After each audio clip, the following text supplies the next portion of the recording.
मुख्यमंत्र्यांची सूर्यवंशी यांच्या असणारे कुटुंब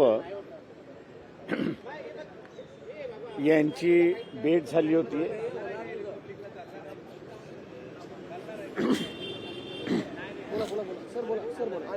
मराठी नाही चालणार, हिंदीमध्ये विचारणार. हे तुमचं झालं तर मी बोलतो ना. नाही सर, सुरू आहे, बोला. सूर्यवंशी यांच्या कुटुंबाची आई आणि त्याचे भाऊ आणि इतर नातेवाईक अकोल्याला येऊन भेटले होते. त्यांच्या असणाऱ्या काही तक्रारी होत्या. त्या तक्रारी मी असणाऱ्या मुख्यमंत्र्यांच्या खानावरती त्या ठिकाणी घालण्यासाठी आलेलो आहे. कस्टोडियल डेथ असल्यामुळे पोलिसांची कारवाई नाही तर मॅजिस्ट्रियल इन्क्वायरी झाल्याशिवाय पुढची कारवाई होत नाही. तर ती एक डिले चाललेली आहे, त्याच्याबद्दलचं असणारं लक्ष घालायला सांगितलेलं आहे. दुसरं जे आहे ते इन्हान्स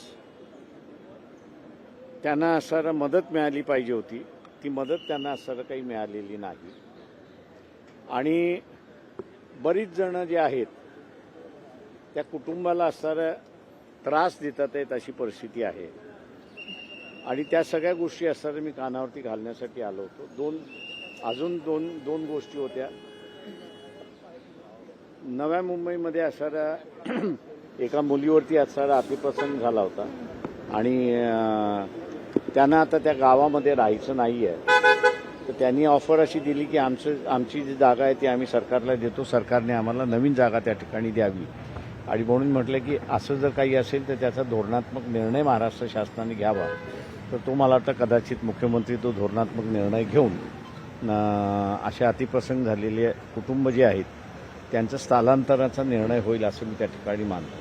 ह्या काही प्रश्नांसाठी मुख्यमंत्र्यांचे भेटायला मी आलो होतो. मुख्यमंत्र्यांनी नेमकं काय आश्वासन दिलं? मुख्यमंत्र्यांनी त्याच्यामध्ये सूर्यवंशीच्या याच्यामध्ये एन्हान्समेंट करायचं हे त्यांनी कबूल केलं. अनाऊन्समेंट ते करतील.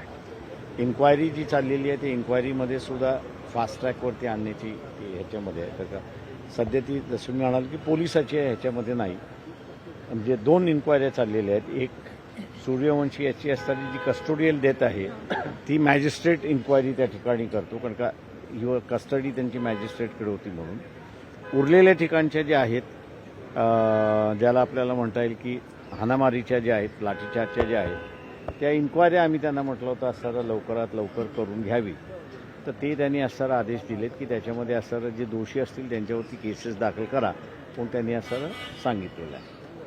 पण मग या प्रकरणामध्ये तुम्हाला असं वाटतं की डिले होतोय किंवा बीड प्रकरण जे आहे ते ज्या पद्धतीनं घेतलेलं बघायला मिळतं, सूर्यवंशी यांचं देखील प्रकरण तितक्याच मार्जिने घ्यावं? ते माझं म्हणणं असेल की त्याच्यामध्ये ह्याच्यामधला 2 फरक आहेत. मी असं मानतोय की पोलीस इन्क्वायरी हा एक वेगळा भाग आहे, पण हा दिस इज अ कस्टोडियल डेथ. तेव्हा कस्टोडियल डेथ असल्यामुळे मॅजिस्ट्रेटच्या कस्टडीमध्ये असणारी जी जेव्हा डेथ होते त्यावेळेस त्या मॅजिस्ट्रेटनीच इन्क्वायरी ती करायची असते आणि त्यांनीच त्याच्यावरती असणारं काय, त्याच्यामध्ये पोलीस काहीच करू शकत नाही. बरोबर. ज्या पद्धतीनं संविधानाची मोडतोड करण्यात आली, त्याच्यानंतर ज्या पद्धतीचा उद्रेक बघायला मिळाला होता आणि एकूणच अनेकदा विरोध करताना अशा पद्धतीनं कस्टडी मी त्याच्यामधली असणारी आम्ही काही नावं जी आहेत ती शेअर नाही म्हटलं की तो आलो होतो त्याच्यासाठी की काही नावं आम्ही जी शेअर केलेली आहेत पोलीस डिपार्टमेंटची, त्यांची लवकरात लवकर चौकशी आपण करून घ्यावी म्हणून त्या ठिकाणी मागच्या वेळेसही आदेश दिले होते. त्याच्यामुळे मी असं म्हटलं त्याचा फॉलोअप घेण्यासाठी कोणाला तरी आपण नेमा, तर ते फॉलोअप घेण्यासाठी कोणाला तरी नेमकेल अशी परिस्थिती. होय, त्या ज्युडिशियल कमिटी गठीत होईल. तुम्ही समाधानी आहात मुख्यमंत्र्यांच्या या भेटीमध्ये? त्याच्यामध्ये असं आहे, त्याच्यामध्ये मला असणारं जे आम्ही जी मागणी केली होती ती मागणी ॲटलिस्ट त्याच्यामधली मान्य झालेली आहे.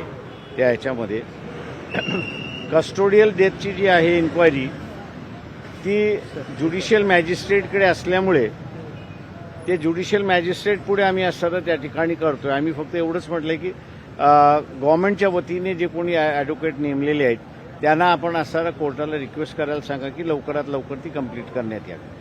सर, एक वेगळा विषय होता. मराठी भाषेला अभिजात दर्जा देण्यासंदर्भात जो निर्णय झाला त्याचा अध्यादेश आता आज केंद्राने जारी केलेला आहे. तुमची पहिली प्रतिक्रिया काय? मराठीला आता तरी कुठेतरी मानाचं स्थान मिळताना दिसतंय का? भाषा आणि मातृभाषा म्हणून एक अभिमान आहे. आणि तिचा घरगुती याच्यामध्ये वापर झाला पाहिजे याच्याबद्दल मी म्हणत नाही.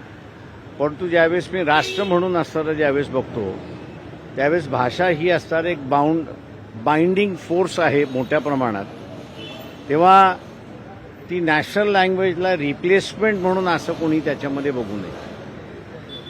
ती आपली घरगुती भाषा आहे, नॅचरल भाषा आहे, असंच तिला फक्त संबोधावं अशी माझी विनंती आहे.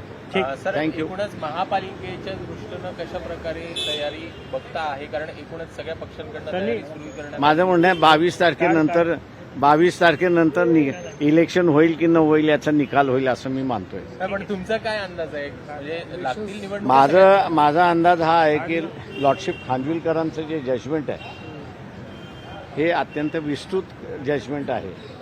आता ह्याच्या व्यतिरिक्त जजमेंट येईल का याच्याबद्दल मला शंका आहे. तुम्हाला वाटतं निवडणुका होणारच नाहीत म्हणून यापुढे महापालिकेच्या किंवा स्थानिक स्वराज्याच्या? ओबीसीच्या आरक्षणाचं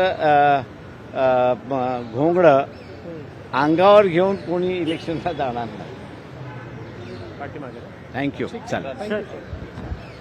सोमनाथ सूर्यवंशी प्रकरणामध्ये प्रकाश आंबेडकरांनी फडणवीसांची भेट घेतलेली आहे आणि सूर्यवंशी यांच्या कुटुंबियांना न्याय मिळावा अशी मागणी देखील प्रकाश आंबेडकर करतायत.